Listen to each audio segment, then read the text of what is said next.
Alors bonjour à toutes et bonjour à tous, première vidéo de l'année 2023. J'en profite donc pour vous adresser mes meilleurs vœux. Mes meilleurs vœux pour cette nouvelle année qui s'annonce bien compliquée.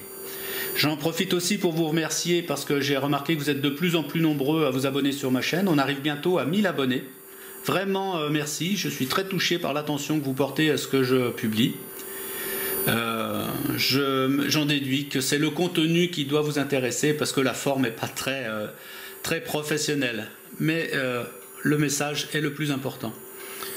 Donc la vidéo d'aujourd'hui concerne une amélioration que j'ai portée sur le désulfateur que vous entendez et qui n'a pas l'air de déranger le chat, là, qui dort juste en dessous, c'est bizarre. Vous voyez ce que vous entendez peut-être siffler, c'est le désulfateur dont j'ai fait un tuto dernièrement. Et je l'ai amélioré et je trouvais utile de vous partager ces améliorations. Ça concerne deux condensateurs, les deux qu'il y a au bout de mes doigts là. Sur le schéma, le C1 et le C2. Donc le C1, celui-ci, qui d'origine sur le schéma est un 25 volts 100 microfarad, je l'ai remplacé par un 50 volts 100 microfarad. Et le C2, qui d'origine sur le schéma est un 2,2 nanofarad, je l'ai remplacé par un 1,7 nanofarad. Celui-là, il a pour conséquence d'augmenter la fréquence de l'oscillateur, du NE555.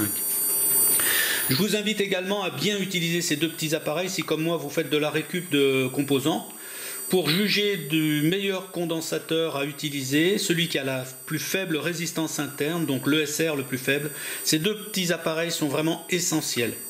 Ça prolongera leur durée de vie. Et donc l'amélioration, je vais vous la montrer là sur l'oscillo.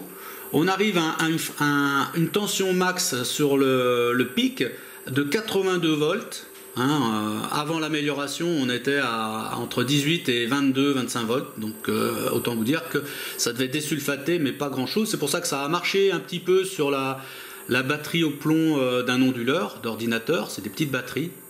Mais là, j'ai testé donc ce module pendant une semaine sur la batterie d'un ami qui avait une batterie de voiture sulfatée. Je l'ai branché pendant une semaine sur le désulfateur et j'ai pu constater une amélioration de la charge qu'elle arrivait à garder. Le premier jour, après charge, le lendemain, elle affichait 12 volts 5 et une semaine de traitement au désulfateur, progressivement, jour après jour, elle prenait 0,2 volts qu'elle arrivait à garder en charge pour arriver à rester à 3 volts 3 le lendemain d'une charge. Donc j'ai pu constater que ce désulfateur améliorait grandement l'état de la batterie sulfatée. Bien sûr, il ne réparera pas les batteries endommagées, comme je l'ai déjà dit. Donc on peut voir sur l'oscillo, on voit tous les pics. Une tension max à 81-82 volts. Est-ce que je voudrais vous montrer la tension moyenne? Je la vois pas là, où ça s'affiche. Bon, ça sort 12 volts 5 en moyenne. Et là, j'ai une fréquence de 1,15 kHz.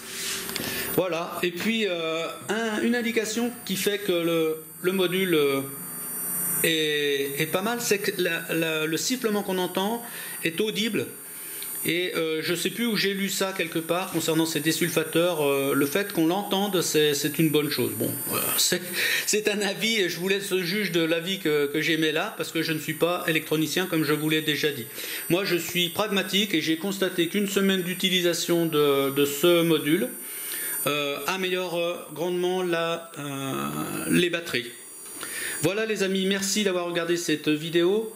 Je vous renouvelle à nouveau mes vœux pour cette nouvelle année. Je vous dis soyez forts et à bientôt dans ma prochaine vidéo.